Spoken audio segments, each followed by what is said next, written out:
Hi everyone, আসসালামু আলাইকুম। সবাই কেমন আছেন? আশা করি আল্লাহর রহমতে সবাই ভালো আছেন। আমি এখানে রান্না করার জন্য আসলাম। পেঁয়াজ কেটে নিয়েছি। এখানে বেসিনটা একটু ময়লা টাইপের, এই জন্য পানিগুলো একটু খারাপ, এই জন্য সব কিছু ধুয়ে টুয়ে করতে হচ্ছে। এখানে রান্নাঘরটা একটু ছোটো, এই জন্য একটা চুলা পরে বসাইছে আর একটা চুলা নিচে।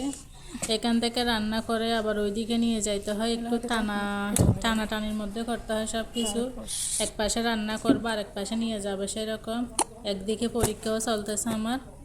সব কিছু মিলিয়ে একদম অগোছালো। আমি তাড়াহুড়ার মধ্যে মরিচ ভর্তা করার জন্য মরিচ গুঁড়া ভেঙে নিচ্ছি, কাঁচামরিচ।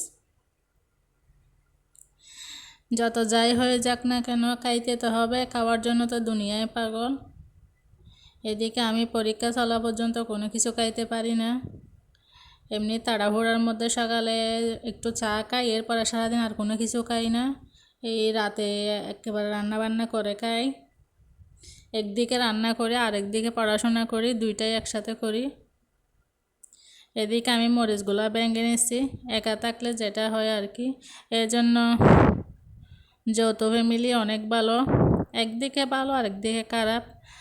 এই একদিকে ভালো বলতে সবার একে অপরের সাহায্য পাওয়া যায়, এটাই ভালো। আবার অনেক অনেক যৌথ ফ্যামিলির মধ্যে এরকম করে না, একে অপরকে সাপোর্ট করে না। আর একা থাকার একটা সুবিধা হচ্ছে নিজের ইচ্ছা মতো চলা যায়, খাওয়া যায়, ইচ্ছা মতো সব কিছু করা যায়, স্বাধীনভাবে বাঁচা যায়। কিন্তু কষ্টও হয় সেরকম, যেমন কোনো একটা অসুস্থ হলেও কাউকে পাওয়া যায় না। এছাড়া কোনো বিপদ আপদ আছে, মানুষ তো একা থাকতে পারে না, বিপদ আপদের মধ্যেও কাউকে পাওয়া যায় না, নিজেকে নিজে করতে হয়। যেমন আমার যদি অসুস্থ হয়ে যায়, আমি যদি অসুস্থ হয়ে যাই, আমার যদি জ্বর ওঠে, তখন আমার জ্বর নিয়েই নিজেকে করতে হয় সব কিছু, করার কিচ্ছু নাই। ভাগ্য যেটা আছে আর কি, ভাগ্য খারাপ হলে যেটা হয়।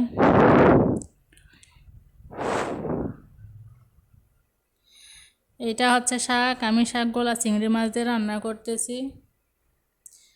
এখানে আরও অনেক কিছু দেওয়া হয়ে দিয়েছি, কিন্তু মনে নেই কী কী দিয়েছি। মরিচ, হলুদ, এইরকম আর কি। শাক কলা আর কোনো কিছুই লাগে না, অন্য তরকারিও লাগে না। এভাবে যদি শাক রান্না করা হয় মরিচ তরিচ দিয়ে জাল জাল করে, তাইলে অন্য কোনো কিছু রান্না করতে ইচ্ছা করে না, না করলেও সারে।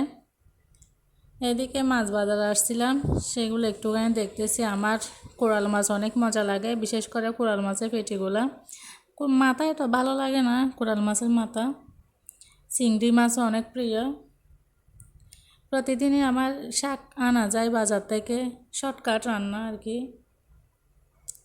আজকে পরীক্ষা নেই, আজকে কাজ করতে পারবো। এখানে আমি সবগুলা বসে বসে কাটতেছি। আজকে শাকটা আমি এই বিভিন্ন ধরনের সবজি দিয়ে রান্না করব। এখানে বেগুন, আলু, এই আর কি মসুর ডাল, এরকম আরও অনেক কিছু আছে, এগুলা দিয়ে রান্না করবো আজকে শাকটা। আমার ইদানিং শাক খাওয়াই বেশি হচ্ছে, কিন্তু তাড়াহুড়ার জন্য আমি মাছ টাছ কাটতে পারি না। এগুলো ধোয়া তো অনেক লেট হয়ে যায়, এজন্য মাছ যদি আনি তাহলে সেটা কাটতে হয়। ফাতিল পর্যন্ত ধুইতে পারতেছি না, রুম টুম চুলা টুলা কিছুই পরিষ্কার করতে পারতেছি না। এরকম করে সময় পাচ্ছি না যে আমি 5টা মিনিট সময় পাচ্ছি না, এরকম অবস্থায়। কিন্তু খাওয়ার জন্য করতে হচ্ছে সব কিছু। এখন দেখেন 11টা বাজতেছে। আজকে সকালে আমি এদিকে পরোটা বাজতেছি নাস্তা খাওয়ার জন্য। এটা হচ্ছে ফ্রোজেন পরোটা। এর মধ্যে আমরা বাসা আরেকটা পাল্টা ফেলছি, বাসা আরেকটার মধ্যে চলে আসছি।